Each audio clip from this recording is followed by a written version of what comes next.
لما بتفكر تشتري مطحنة قهوة بتكتشف قد ايه عالم مطاحن القهوة ده هو عالم واسع جدا جدا، وخصوصا فيما يخص مطاحن الكهرباء. لكن بالنسبة للمطاحن اليدوية الموضوع بيكون ابسط كتير، وان كان برضو في فروق كبيرة جدا جدا في اسعار المطاحن مع اختلافات اشكالها واحجامها وانواعها.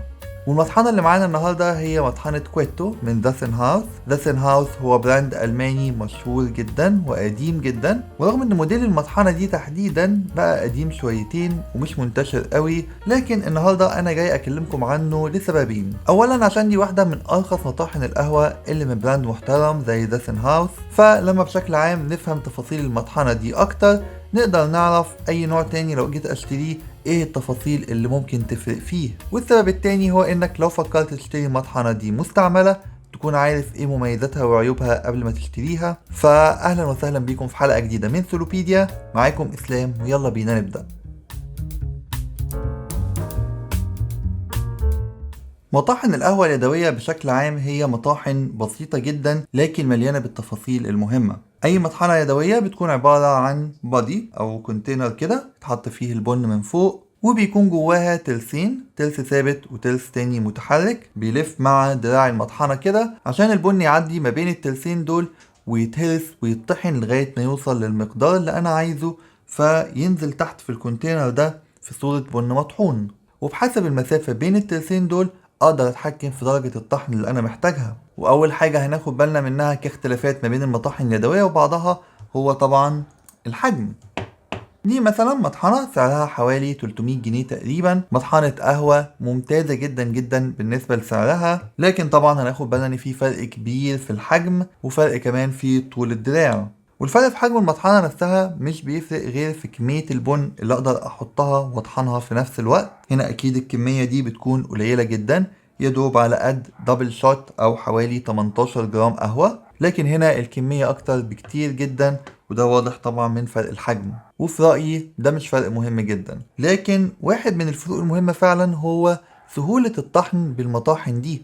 المطحنة دي مثلا عشان طول الدراع بتاعها صغير جدا، فعشان ألف المطحنة وأطحن البن بتكون محتاجة لمجهود كبير شوية، وخصوصا لو حبوب البن طلعت ناشفة جدا. قساوة أو نشفان حبوب البن بشكل عام بتفرق من نوع للتاني، وبتفرق كمان حسب درجة التحميص. كل ما التحميص كان أغمق ألاقي البن بقى هش أكتر وطحنه بقى أسهل كتير، وكل ما البن كان أفتح ألاقي البن بقى قاسي جدا جدا. ولما بيكون دراع الطحن ده قصير قوي كده والعزم كبير احيانا بتبقى عملية الطحن فعلا مؤلمة جدا ومتعبة مش ممتعة ابدا، وعشان كده طول الدراع ده بيفرق جدا. ولو جينا لداسن هاوس هنلاقي الدراع اطول بفرق بسيط، لكن الفرق البسيط ده فعلا فارق جدا جدا في عملية الطحن. عملية الطحن هنا حتى مع البن الفاتح بتكون سهلة وسلسة اكتر بكتير من المطاحن دي، رغم ان مفيش فيها رمان بيلي ولا فيها اي تروس. المطحنة دي بسيطة جدا جدا. في مثلا بعض المطاحن اللي بيكون جواها سيستم من التروس، كذا تلس بيسلم كذا تلس عشان يسهلوا جدا من عملية الطحن، وفي بعض المطاحن التانية بيكون جواها رمان بيلي بحيث ان انا لما الف المطحنة كده تكون بتلف بسهولة اكبر، محسش بالمقاومة او الاحتكاك بتاعة الدوران. فطول الدراع أو سهولة عملية الطحن في رأيي هي واحد من أهم الفروق ما بين المطاحن وبعضها، وهي السبب في إن المطحنة دي تعتبر واحدة من أرخص المطاحن اللي ممكن يعتمد عليها فعلا. تاني فرق وهو في رأيي أهم فرق ما بين المطاحن وبعضها واللي ممكن يفرق كتير جدا جدا في سعر المطحنة هو نوع الترس الداخلي. عشان نفك الترس الداخلي هنفك الكوباية اللي تحت دي، وهنلاقي الترس موجود هنا جوه بيلف مع دراع الطحن. بنفكه بان احنا نفك المفتاح ده،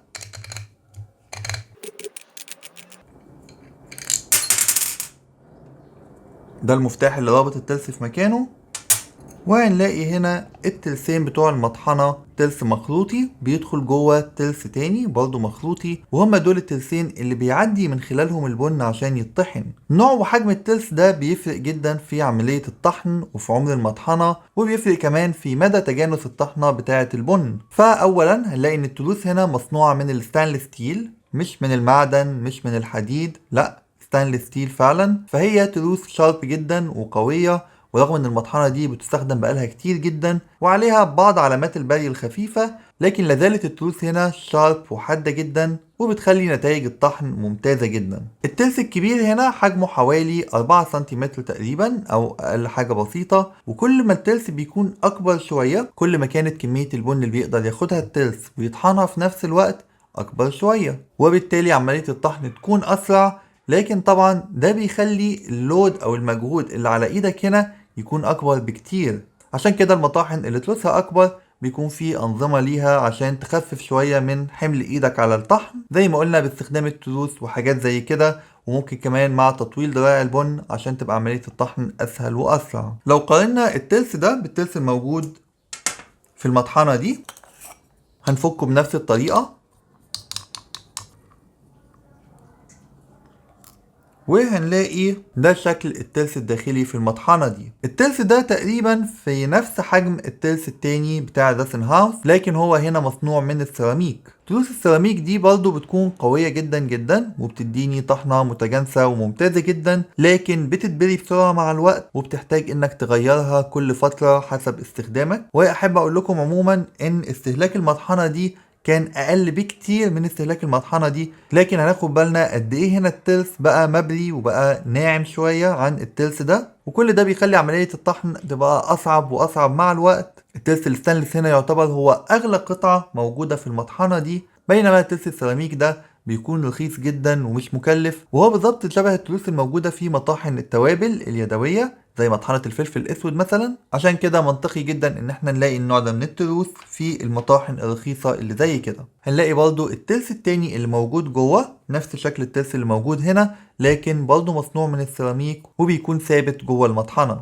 وبرضه عشان نبقى فاهمين، شكل السنون اللي موجودة في التروس هي اللي بتكون مسؤولة عن أنعم درجة طحن أقدر أوصلها بالمطحنة. كل ما السنون اللي تحت خالص دي كانت أصغر وقريبة من بعضها أكتر، ده معناها إن أنا أقدر أقرب الترسين من بعض أكتر، وبالتالي آخد درجات طحن أنعم ممكن مثلا توصلني لدرجة الطحنة التركي. لكن السنون اللي موجودة هنا في الترس ده في المطحنة دي مش أصغر حاجة، وعشان كده أنعم درجة طحن فيها مش بتوصل فعلا لنعومة التركي، لكن هي بتكون مناسبة جدا وممتازة في تحضير الاسبريسو بالباسكت المكشوف او باسكت المضغوط. وعلى فكرة اعرف كمان بعض الناس اللي بتستخدم انعم درجة موجودة هنا في المطحنة عشان القهوة التركي، لكن في الحقيقة البن اللي بيطحنوه بيكون اخشن شوية من الدرجة التركي المعروفة اللي موجودة في السوق. لكن بشكل عام ما نقدرش نقول ان المطحنة دي تنفع للقهوة التركي. تمام، نيجي لتالت اهم فرق في انواع المطاحن دي، وهو طريقة ضبط درجة الطحن. في معظم المطاحن اليدوية اللي بالشكل ده هنلاقي ان مفيش حاجة اقدر اظبط بيها درجة الطحن غير عن طريق المفتاح الداخلي اللي موجود في المطحنة. كل ما بربط المفتاح ده اكتر كل ما الترسين بيقربوا من بعض اكتر فاخد درجة انعم من درجات الطحن، وكل ما افكه اكتر كل ما المسافة بين الترسين تبقى اوسع فدرجة الطحن تكون اخشن شوية. وعشان المفتاح ده يفضل ثابت في مكانه هناخد بالنا ان فيه الكور الصغيرة دي اللي محفور لها هنا في الترس من تحت، بحيث ان هو يفضل ثابت في مكانه بعد ما اظبطه على الدرجة اللي انا عايزها. وهناخد بالنا برضو ان في المطحنة دي هي نفس الطريقة اللي انا بختار بيها درجة الطحن، والقفل هنا مصنوع من البلاستيك ليه شرط خفيفة جدا جدا، والشرط دي محفورة هنا في الترس من تحت بحيث ان هو يفضل مربوط في مكانه ما يفكش مني خلال عملية الطحن. وعملية ضبط درجة الطحن دي هنا مش بتكون احسن طريقة ممكنة، خصوصا لو الترس مش مترقم زي كده، فهتلاقوا ان انا مضطر اعمل علامة كده معينة ابقى عارف فيها ايه احسن درجة طحن انا ظبطتها قبل كده، فافضل بتحرك حواليها درجة اخشن درجة افتح حسب نوع البن اللي بستخدمه عشان اخد درجة الطحن المطلوبة. فهي طبعا مش طريقة عملية قوي في اختيار درجة الطحن اللي انا عايزها، وطبيعي جدا ان احنا نلاقيها على ارخص انواع المطاحن.